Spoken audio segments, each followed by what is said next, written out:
जो वेद सम्मत है।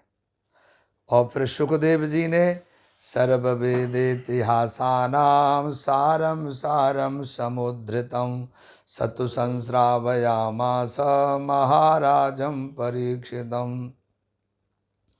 सर्ववेद इतिहासानां, सभी वेदों और महाभारत आदि इतिहासों का सारम सारम समुद्धृतम तथ्यांश इस भागवत में भली प्रकार ले लिया गया है।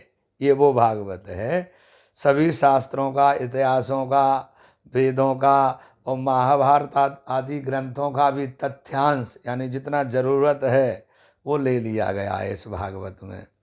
सतु महाराजम परीक्षितम, सुखदेव जी ने व्यास जी से पढ़ा और सुखदेव जी ने महाराज परीक्षित को संश्रावयामासा भली प्रकार सुनाया था इसको। तो प्रायोपविष्टम गंगायाम परितम परमर्षिभिः कृष्णे स्वधामोपगते धर्म ज्ञानादिभिः सह। कृष्णे धर्म ज्ञानादिभिः सह, श्री कृष्ण के धर्म ज्ञान ऐश्वर्य आदि के साथ अपने धाम गंगा किनारे परमर्षियों से घिरे हुए गंगायाम परमर्षि परिदम प्रायोपवेष्टम, अनशन करने का व्रत लेकर बैठे थे परीक्षित जी। अपने धाम मन गंगा किनारे परमर्षि भी ऋषियों के घिरे हुए प्रायोपवेष्टम अनशन करने के लिए व्रत करने बैठे थे। तो तब की बात है, कलौ नष्ट दृशामे स पुराणार्को धुनोदिता तत्र कीर्तयतो विप्रा विप्रर्षे भूरि तेजसा। कलौ नष्ट दृशाम, कलयुग के प्रभाव से जिनकी दृष्टि विवेक नष्ट हो गया है, ऐसे पुराण अर्क अधुना उदिता, उनके लिए यह पुराण रूपी सूर्य इस समय उदय हुआ है। ये जो पुराण रूपी सूर्य है किनके लिए है? कलयुग में जिनकी दृष्टि नष्ट प्राय हो गई है, विवेक नाम की दृष्टि नहीं रही है, उनके लिए ये विशेष रूप से बनाया गया है। ब्राह्मणों, हे शौनकादि ऋषियों, तत्र भूर तेजसा विप्रसे कीर्तयता, वह गंगा किनारे बहुत अधिक तेजस्वी सुखदेव जी के इस पुराण का उपदेश करते समय तत्र भूर तेजसा विप्रते कीर्तयता, वो उनका, हे ब्राह्मणों, जिस समय ये परीक्षित जी को सुखदेव जी कथा सुना रहे थे गंगा किनारे, तो उस समय मैं भी वहाँ था। ये सूत जी कह रहे हैं शौनक जी से, अहम चाध्यागमं तत्र निवष्ट तदनुग्रहात् सोहम वह श्रावयिष्यामि यथादीतं यथामति। अहम च तत्र अध्यगमम, मैं भी वहाँ पहुँचा उन सुखदेव जी के अनुग्रह से, निविष्ट भली प्रकार बैठा था मैं। सूत जी कह रहे हैं, अहम सा यथा अधीतम यथा मति वह श्रावयिष्यामि, जैसी मेरी मति थी वैसा मैंने भी सुना वहाँ पर सुखदेव जी के मुख से। परीक्षित की सभा में मैं भी पहुँच गया। ये बात सूत जी ने उन शौनकादि ऋषियों से कहा। अब देखिए चतुर्थ अध्याय प्रारंभ होगा। कृष्णाय वासुदेवाय हरे परमात्मने तः क्लेशनाशाय गोविंदाय नमो नमः। कह रहे हैं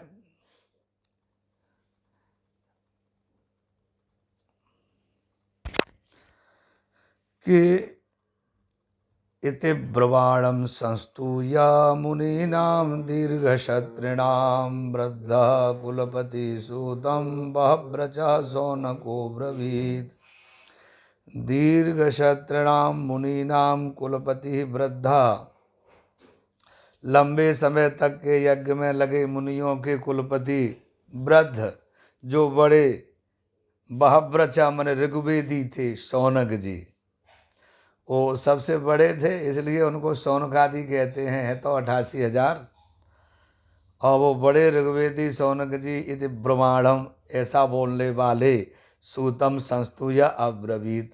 जब सूत जी ने इस प्रकार कहा कि मैंने उनसे कथा सुनी सुखदेव जी से, तो शौनक जी उनको नमन करके बोलने लगे, उनकी प्रशंसा की सूत जी की पहले तो, कि बड़ी कृपा कर रहे हैं, हमको मधुर मधुर कथा सुना रहे हो। फिर उन्होंने प्रश्न किया, क्या बोले शौनक जी? बोले, सूत सूत महाभागा वदनो वदतांबर कथां भागवतीं पुण्यां यदा भगवान शुका। महाभागा वदतांबर, परम सौभाग्यशाली प्रवचन करने वालों में श्रेष्ठ सूत, हे सूत जी, यत पुण्याम भागवतीम कथाम भगवान, जो पवित्र भागवत की कथा भगवान सुखदेव जी ने आह न वद, हम लोगों को वह कथा सुना दीजिए।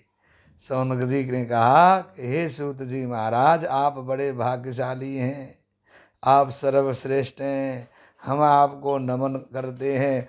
जो सुखदेव जी ने कथा आपको सुनाया वो हमें भी सुना दीजिए। तो कस्मिन् युगे प्रवृत्तेयं स्थाने वाके न हेतुना कुतः संचोदितः कृष्ण कृतवान् संहितां मुनि।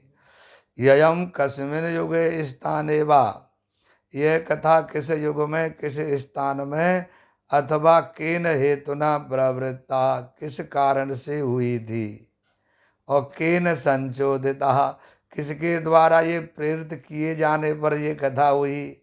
मुनि कृष्ण संहिताम कृतवान, मुनि श्री कृष्ण द्वैपायन व्यास जी ने इस परमहंस संहिता की रचना की, तो वो कैसे?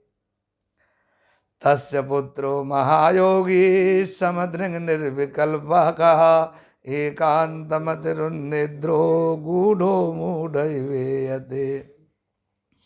तस्य पुत्राः, उन व्यास जी के पुत्र जो सुखदेव जी हैं, वो तो महायोगी, ये तो बड़े योगी थे, और समदरक यानी समदर्शी थे, और निर्विकल्प कहा एकांतमति, भेदभाव रहित व्यवसायत्मक स्थिर बुद्धि वाले थे, और उन्निद्र जागरूक थे, गूढ़ मूढ़ एवं छिपे रहने वाले अज्ञ जैसे थे। माने राधे राधे, ये बड़े ज्ञानवान थे ये सुखदेव जी, लेकिन उस ज्ञान को गूढ़ा छिपाए रखने वाले थे, हैं। तो ईयते, ऐसे अज्ञ जैसे प्रतीत होते हैं। तो दृष्ट्वान्वयान्ति मृषिमात्मजमभ्यनगनमो देव्यो ह्रिया परिदधुर्न सुतस्य चेत्रम् वीक्ष प्रक्षति मुनौ जगदोस्तवास्ति त्रिपुं विधानत सुतस्य विवेक दृष्टि। एक बड़ी सुंदर बात कही है। सूत जी से शौनक जी कह रहे हैं कि ये यहाँ पर ये बात कहना चाह रहे हैं कि सुखदेव जी ने जो कथा सुनाई वो कथा हमको भी सुनाओ। और दूसरी बात ये है कि ये व्यास जी ने कथा को बनाया, परमहंस संहिता है, परमहंसों की संहिता है, ये भी हम समझ रहे हैं।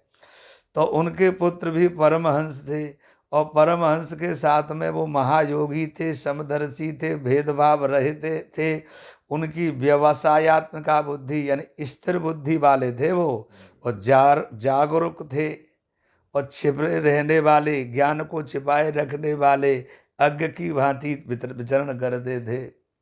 और ये अगले श्लोक में भावार्थ ये बता जा रहा है कि एक बार सुखदेव जी जा रहे थे, आत्मजम अनुयांतम दृष्टवा, जब जा रहे थे वन की तरफ, तो पीछे पीछे व्यास जी जा रहे, पुत्र के पीछे पीछे जाते हुए व्यास जी को देखा व्यास जी ने, और देख करके ह्रिया देव्या पर दधु, देखा कि ये व्यास जी पीछे पीछे आ रहे हैं सुखदेव जी के वो वन में जाने से रोकने के लिए।